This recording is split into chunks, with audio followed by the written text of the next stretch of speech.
ഇങ്ങനെ ഒരു വിധി എഴുത്തുണ്ടാവുമെന്ന് സ്വപ്നത്തിൽ പോലും വിചാരിച്ചല്ലോ. എന്താ ഉത്തമ ജനങ്ങൾ നമ്മളോട് ഇങ്ങനെ പെരുമാറിയത്? എന്താ രാമേന്ദ്ര പ്രശ്നം? പ്രശ്നം പറഞ്ഞാൽ ഭയങ്കര തമാശയാ. പിണറായി വിജയൻ പ്രസംഗം തുടങ്ങിയ ഉടൻ തന്നെ ആളുകളൊക്കെ സീറ്റിൽ നിന്ന് എഴുന്നേറ്റു. സ്വാഭാവികം. നീ എവിടെ പരിപാടി അവതരിപ്പിച്ചാലും ഇത് തന്നെയാണല്ലോ നിന്റെ വിധി. നമ്മുടെ ഗവൺമെന്റ് എന്തൊക്കെ ജനങ്ങൾക്ക് കൊടുത്തു. കൂടുതലും വാഗ്ദാനങ്ങളാ കൊടുത്തത്. അത്യാവശ്യം മുമ്പിലിരിക്കുന്ന ചില സഖാക്കളും അതുപോലെ ഉന്നത ഉദ്യോഗസ്ഥരുമല്ലാതെ മറ്റാരും ആ വേദിയിലില്ല. ജനങ്ങൾ സമ്പൂർണ്ണ സാക്ഷരത നേടിയതാണ് നമുക്കടിയായത്. എങ്ങനെ? സാക്ഷരത നേടിയപ്പോ ജനങ്ങൾക്ക് വിവരം വന്നല്ലോ.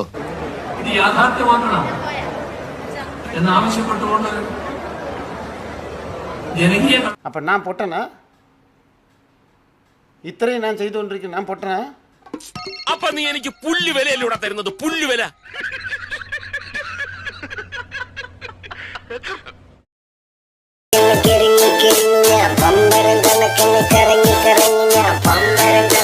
ഷാജിയേട്ടാ, നമ്മൾ എവിടെ പരിപാടി അവതരിപ്പിച്ചാലും ഇതാണല്ലോ അവസ്ഥ.